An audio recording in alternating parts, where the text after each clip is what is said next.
pemirsa, kembali lagi bersama saya Gevira Novita Putri di Breaking News. Terus terkendalinya kasus COVID-19 di Indonesia saat ini sangat diharapkan agar pandemi dapat segera diakhiri dan Indonesia dapat segera memasuki tahapan endemi COVID-19. Juru bicara Satgas Penanganan COVID-19 juga mengingatkan Indonesia harus terus mempertahankan kondisi kasus yang terkendali di tengah lonjakan kasus di berbagai negara di dunia. Berikut kami tampilkan grafik perkembangan COVID-19 di Indonesia dalam beberapa hari terakhir. Bisa kita lihat bersama, terdapat penambahan kasus positif sejak tanggal 22 sampai tanggal 24 November 2021 sebanyak 894. Dengan penambahan sebanyak 314 kasus di tanggal 22, kemudian penambahan sebanyak 186 kasus di tanggal 23 dan penambahan sebanyak 394 kasus di tanggal 24.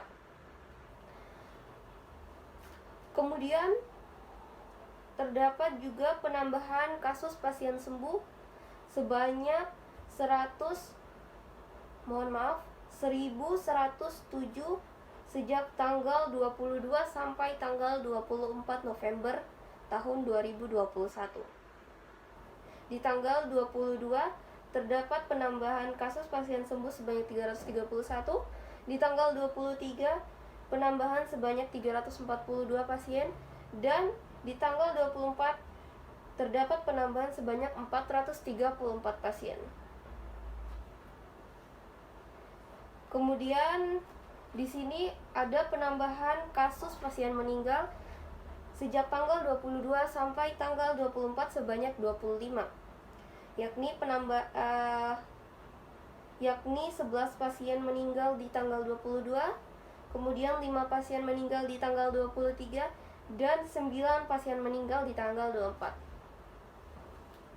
Kasus COVID-19 di Indonesia saat ini masih cukup terkendali dan seharusnya bisa disikapi dengan hati-hati dan mulai menyusun rencana menuju tahapan perkembangan yang lebih terkendali, yaitu status endemi. Itu diharapkan kerjasama dari berbagai elemen masyarakat untuk mensukseskan target pengendalian COVID-19 yang terkini.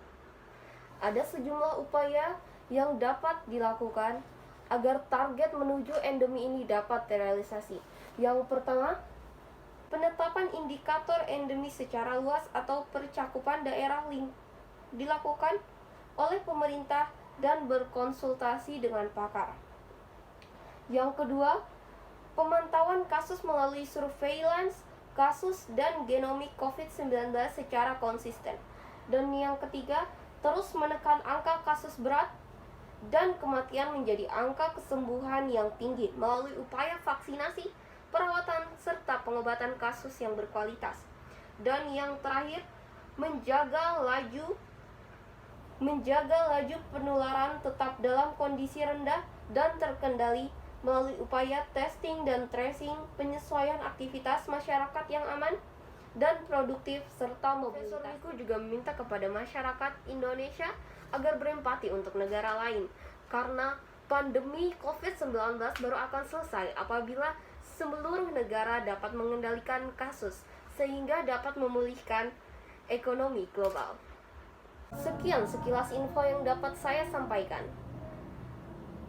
Selamat sore dan sampai jumpa.